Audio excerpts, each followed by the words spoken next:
Good afternoon, and welcome to the March 3rd edition of Success by Association Live. This issue is sponsored by Biltmore Farms Hotels in Mooresville, CVB. We thank them for their steadfast support of AENC.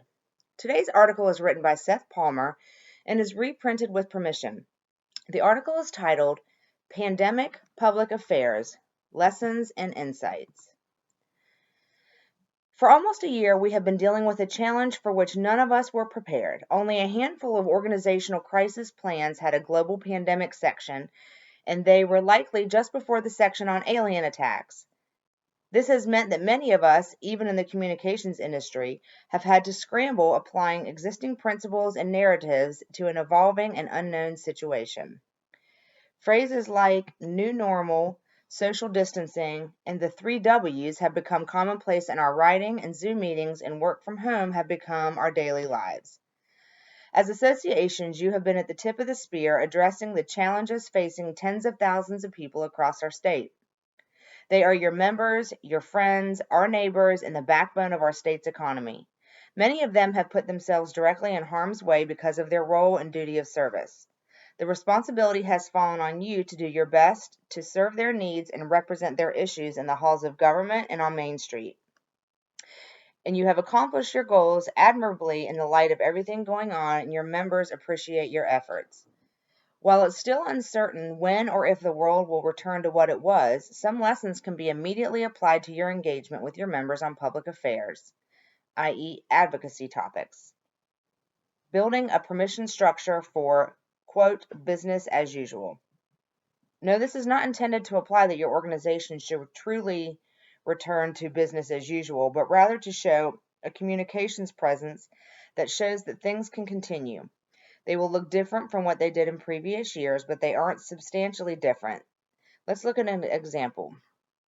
Political action committees, or PACs, are a vital tool in the political process for associations of all sizes.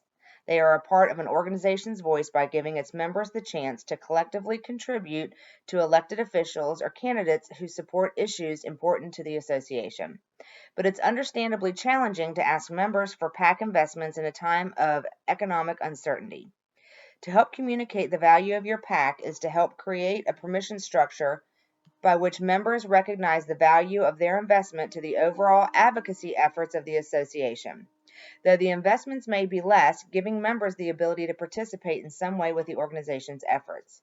This permission structure can be applied to other association operations, especially those changed in light of the circumstances. But it's crucial that this permission structure not be used to press members further than they are comfortable. Power of collective voices. The adage that one voice can yell across a room, but thousands of voices can yell across the state is no less powerful today than it was when we could gather in person. Associations are built on the power of members, and now you must do your best to leverage it to your advantage. Though physically disconnected, you are still able to engage your members to speak out on important topics. You can gather the voices of hundreds or even thousands of members and direct them to your target audience through the use of technology. From one elected official to the entire General Assembly's membership, you can use various platforms to provide their constituents and your members' perspective.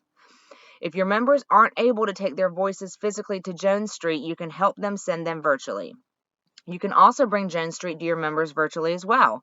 Legislators from every district have used technology like Zoom to connect with people in their district, so use that to your advantage. Host a virtual town hall with legislators and invite the members from their district. If you have local chapters or organizations, ask them to collaborate and help co-host the event. Use these opportunities in the same way you would an in-person day at the legislature. Show elected officials the power of your organization and show your members that your organization can directly connect them to those who need to hear their voice. Take a breath. The COVID-19 pandemic has shaped our country in many ways that we are still realizing.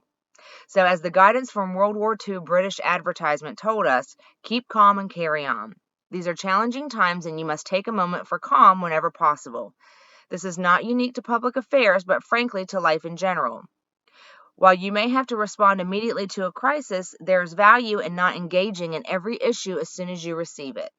Pausing to collect your thoughts and devise an answer is just as valuable in a disconnected environment as it was in a connected one. While none of us have an idea of what the next few days, weeks, or even months to come, the value of your engagement on behalf of your members cannot be understated and should be supported in any way that it can. Seth Palmer is the Director of Strategic Communications at NP Strategy. NPS Plus is a strategic communications agency that helps clients connect with the right people in the right way to reach their goals. A wholly owned subsidiary of Nexum Pruitt, a 200-attorney law firm providing additional resources, including deep relationships across the Carolinas and United States. The NPS Plus team guides our clients in navigating challenges and leveraging opportunities. For more information, to contact Seth, visit www.npstrat.com. That concludes our article. We hope you have a good day.